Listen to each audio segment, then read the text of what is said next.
છાપી PI KP પરમારનો ભૂમાફિયાઓ પર સપાટો. છાપી પોલીસ વિસ્તારમાં રોયલ્ટી વગર માટીની ચોરી કરતા 2 આઈવા ઝડપી પાડી કાયદેસરની કાર્યવાહી કરતી છાપી પોલીસ. વડગામ તાલુકાના છાપી વિસ્તારમાં મધરાતે માટીની ચોરી થતી હોવાની કેટલાય સમયથી બુમરાળ ઉઠવા પામી હતી, પરંતુ બનાસકાંઠા ભૂસ્તર વિભાગ આવા લોકોને નાથવા નિષ્ફળ રહ્યું છે. ત્યારે સૂત્રો દ્વારા મળતી માહિતી મુજબ બનાસકાંઠા ભૂસ્તર વિભાગના કેટલાક લાંચિયા બાબુઓ દ્વારા જ રેડ પહેલા આ ભૂમાફિયાઓને માહિતી આપી દેવામાં આવી હતી, જેથી ભૂસ્તર વિભાગના અધિકારી ગુરુપ્રીત સિંહને આ લોકો હાથ તાળી આપી પકડાતા ન હતા, પરંતુ છાપી પોલીસ સ્ટેશનના પીઆઈ કેપી પરમારની બાજ નજરથી ના બચી શક્યા. ભૂમાફિયાઓને અગાઉ થોડાક મહિના પહેલા જ 3 ગાડી આ જ અધિકારીના હાથે પકડાઈ હતી, જેમાં 56,000 જેટલી માતબર રકમનો મેમો ફટકારાયો હતો.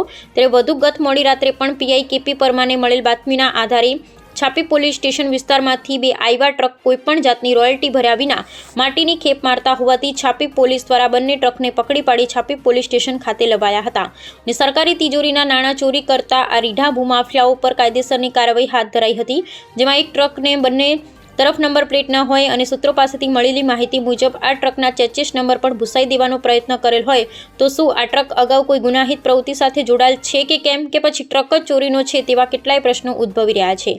તે લોકમુખે ચર્ચાઓ થઈ રહી છે કે છાપી વિસ્તારમાં બેફામ રોયલ્ટીની ચોરી થઈ રહી છે અને છાપી પોલીસ આ ભૂમાફિયાઓ સામે કાર્યવાહી કરે છે, તો બનાસકાંઠા ભૂસ્તર વિભાગ કેમ આ ભૂમાફિયાઓને છાવરી રહ્યું છે? શું ભૂસ્તર વિભાગ બાબુઓ પુષ્પમ પત્રમ આગળ લાચાર છે, તેના ભાર તળે દબાઈ ગયા છે? હવે જોવાનું છે કે બનાસકાંઠા ભૂસ્તર વિભાગ પોતાની આળસ મરડી છાપી વિસ્તારમાં બિલાડીની ટોપ માફક ઉગી નીકળેલા ભૂમાફિયા પર અંકુશ લગાડી શકે છે ખરા? અહેવાલ પ્રદીપ પરમાર.